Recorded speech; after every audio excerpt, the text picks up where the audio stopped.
Ireland dominate Tonga. I think out of all the games, like we spoke about the New Zealand game, where they played Namibia, where it can get a bit scrappy. Like this game, I felt like it was starting to get scrappy at the start, but Ireland, man, just still kept to their structure, kept playing their options around the 9, around 10, those out the back options. And when it was starting to get scrappy, they would kind of rein it in. And I think out of those stronger teams playing against the I'd say minnow teams in quotation marks, they did really well, because it could have happened that game, and it could have just been a scrappy game all game. But I think they did well like that.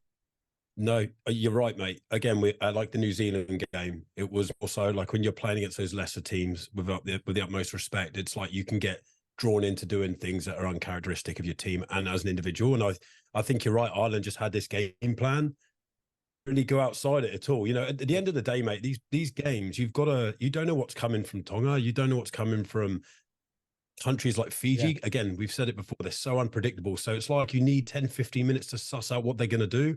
And then they stuck to the game plan, mate. And like, took a little bit of time, but then, they run away with it at the end. It was pretty convincing.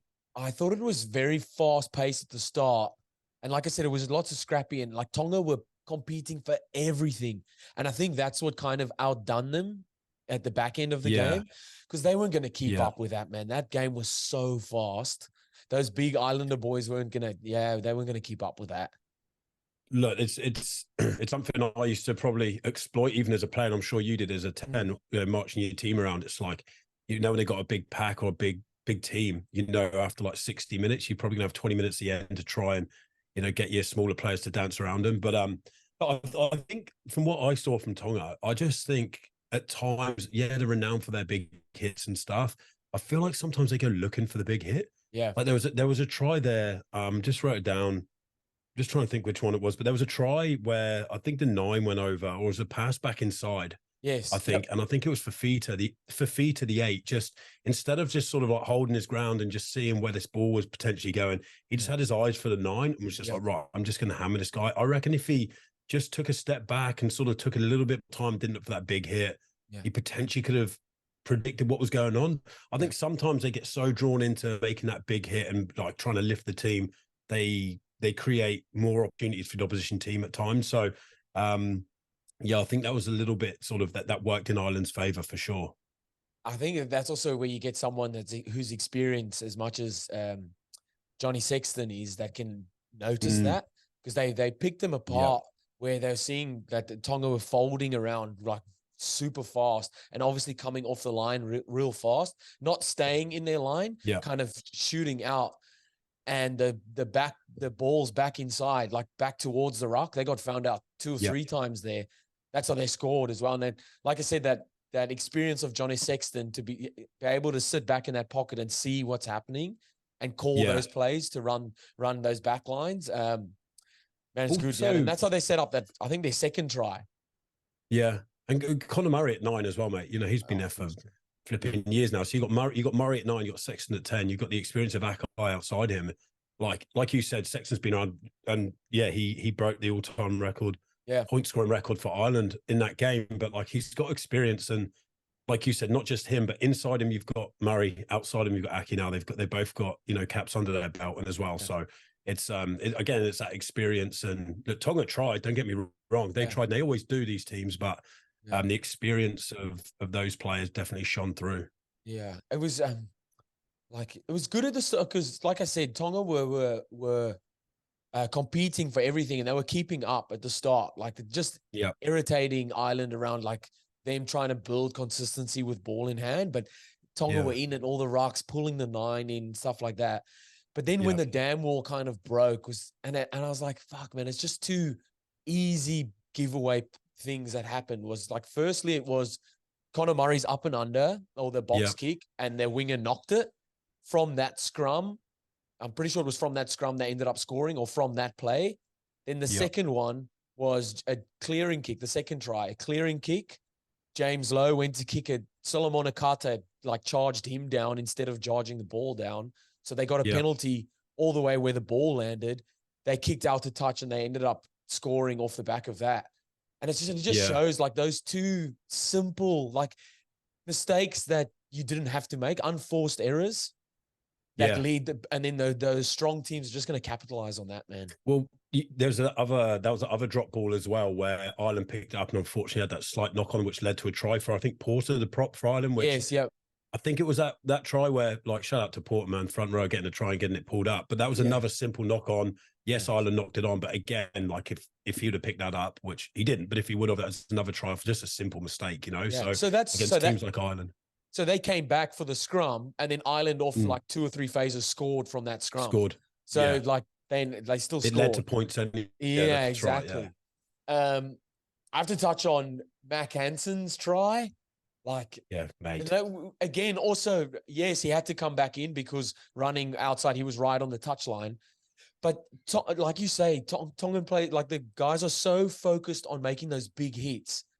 There was three or four players that rushed towards him to make like that big, let's fucking get him out. He stepped in and stepped 3 or 4 players and went straight through. So, you know, when those guys overfold, you almost have 2 or 3 guys running behind each other to try and make this tackle. Yeah. He stepped back in and gone to score.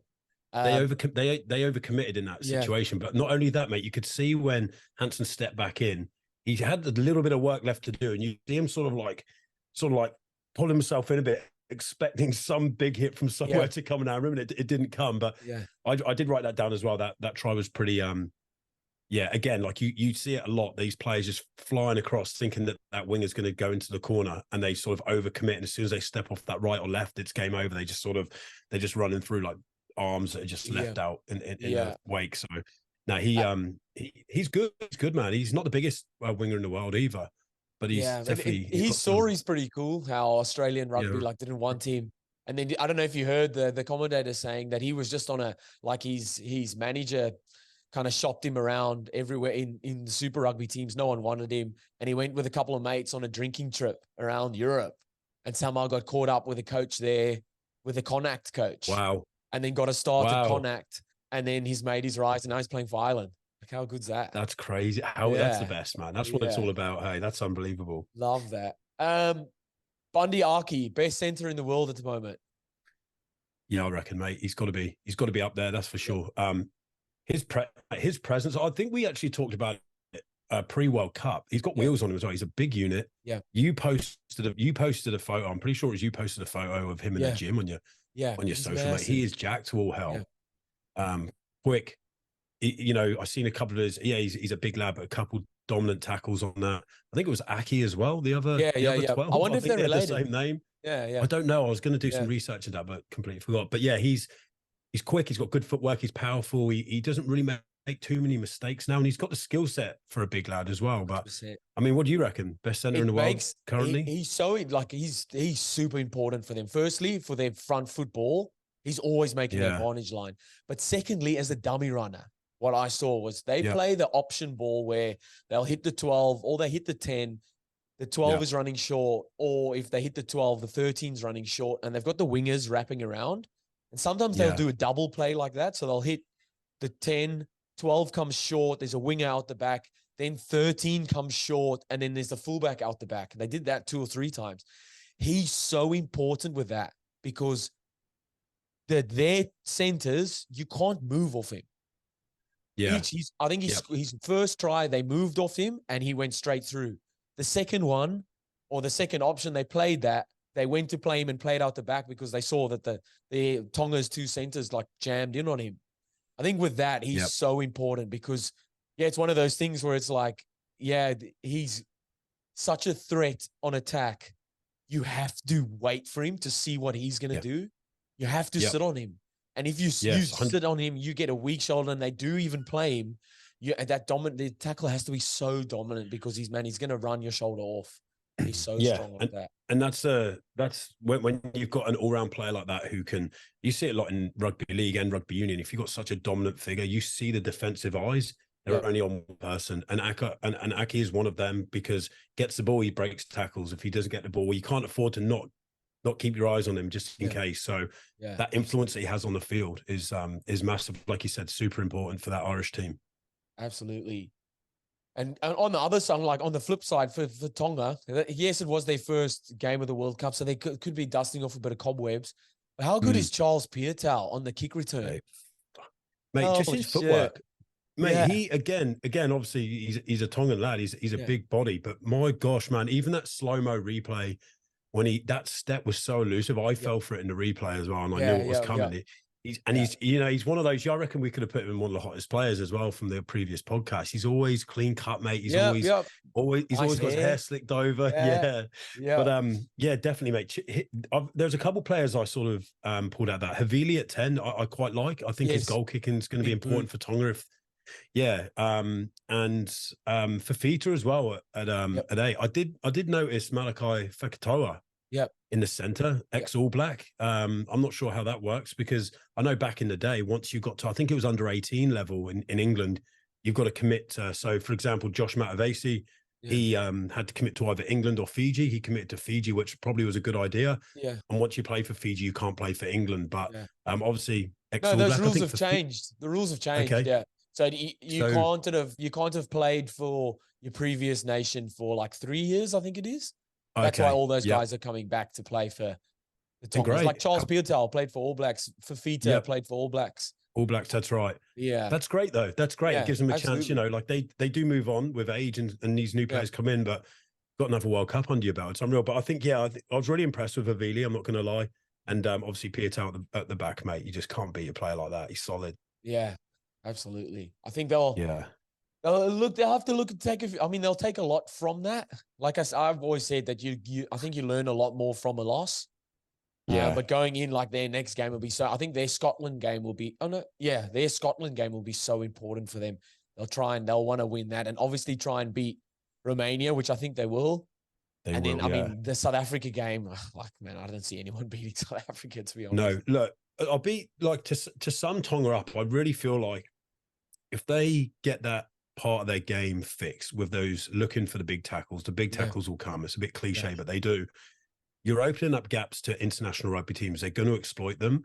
I don't care who you are, South Africa, Romania, going into a game with countries like Samoa, Tonga, Fiji, you don't know what to expect. You know they're big hitters. And I'm not going to, if any player in world rugby tells me that it doesn't bother them if they were up against Tonga with the size of the hits and what they do, they're lying, because and that would play in your mind, because you don't want to get injured, you don't want to get smashed. So that's a different concept going into a game against a team that can really rattle you. So that definitely, I think, would play on the mind. I don't think it'll bother South Africa, mate, with their dominance and their size. But for other teams, I just think Tonga with their a bit more discipline, like you said, pulling the 9 and just silly things, and not looking for that big hit. I think they could, these games that are blowing out, they could probably keep them a little bit tighter, but they've definitely got the talent there. Like we just touched on, there's a lot of talent in that team.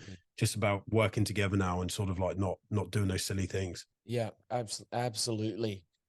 Well, that wraps it up then. Ireland versus Tonga. 59-16. Another dominant performance from Ireland, man. Again, one up there with one of the favorites to take out the World Cup. And it's agreed. They haven't gone past the quarters, man. So it'll be interesting the further along we get. But all 100%. Good, guys. We'll like I said, we'll try and keep up with all the games. And just hit the subscribe, like, all those fun things, and we'll keep going. 100%. Unreal. All right, guys. We'll see you next time. Bye. Ta-da.